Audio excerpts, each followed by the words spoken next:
मेरा नाम शिवेंद्र मिश्रा है। मैं प्रवक्ता युवा कांग्रेस कमेटी चंदौली और यंग इंडिया के बोर्ड सीजन 4 उत्तर प्रदेश विजेता। अभी बीच में प्रियंका गांधी आई थी बनारस में, उस पर क्या कहना है? माननीय प्रियंका गांधी जी हमारे उत्तर प्रदेश के ही नहीं पूरे भारतवर्ष के लिए गौरव है।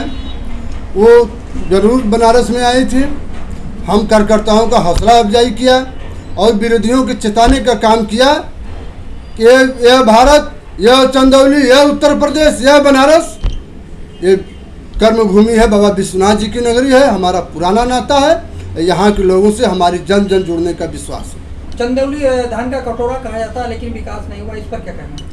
जब आपको हम याद दिलाना चाहते हैं, चंदौली का उपनाम अगर आप गूगल पे सर्च करेंगे तो धान के कटोरे के नाम से जाना जाता है।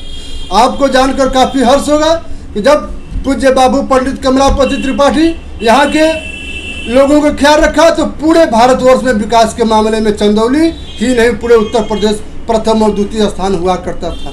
आज हम बताना चाहते हैं धान के कटोरे की बात। लोग कहते थे कि हमारे घर में गंगा जी की पानी नहीं है। उन्होंने कहा घबराइए मत, ये चंदौली हमारी कर्मभूमि है। 2000 किलोमीटर नहरों का जाल बिछाया और गांव गांव जल को सींचने का काम किया। और जब हम चावल का दर्शन करते हैं तो पूज्य बापू पंडित कमलापति त्रिपाठी का दर्शन होता है। हम उनके कर्मों को भूलने वाले नहीं हैं। लोग कहते हैं कि दूसरा कमलापति यहाँ के सांसद महेंद्र पांडे जी हैं, इस पर क्या कहना? एक तथाकथित अपने को विकास पुरुष मानते हैं, लेकिन पंडित कमलापति त्रिपाठी जी की बात करें, उनके आदर्शों की बात करें, उनके विचारों की बात करें तो सूर्य के सामने दीपक दिखाने जैसा होता है। हम महेंद्र पांडे जी की बात करते हैं, अभी HRD मिनिस्टर बने। मैं पूछना चाहता हूं कि कितने केंद्रीय विद्यालय बने। जब उद्योग मंत्री बने तो हम पूछते हैं कितने उद्योग बैठे।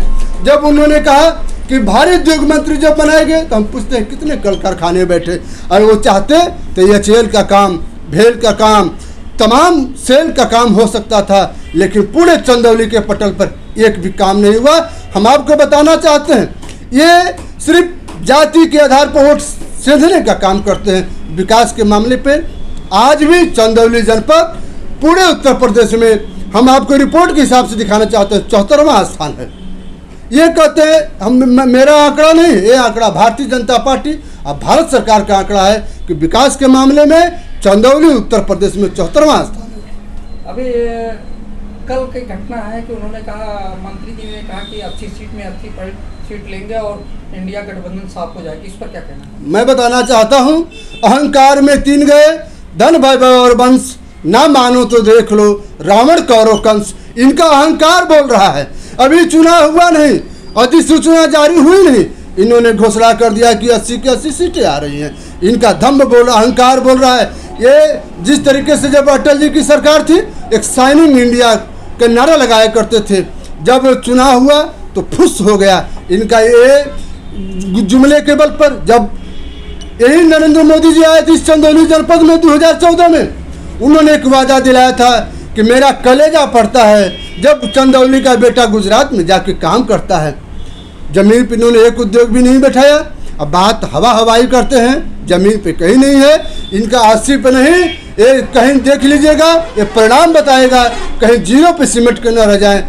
हम ये बात बताना चाहते हैं आपको। अब अभी चल रहा है सोशल मीडिया पर EVM और बैलेट पेपर पे, इस पर क्या कहना?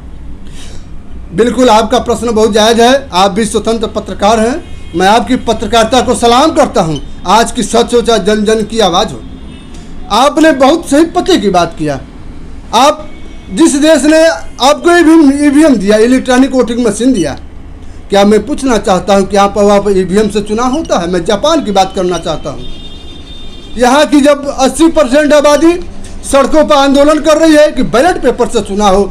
जब आप चुनाव में जाते हैं कहते हैं जनता जनार्दन है। मैं पूछना चाहता हूँ उस जनता जनार्दन का क्या, जब वो बैलेट पेपर पर चुनाव कराने की बात करते हैं? अगर न्याय की बात हो, भारत जोड़ो न्याय यात्रा के दौरान अगर देखा जाए तो अगर न्याय की जनता की आवाज़ अगर हो तो बैलेट पेपर पर चुनाव होना चाहिए। दूध का दूध और पानी का पानी होना चाहिए।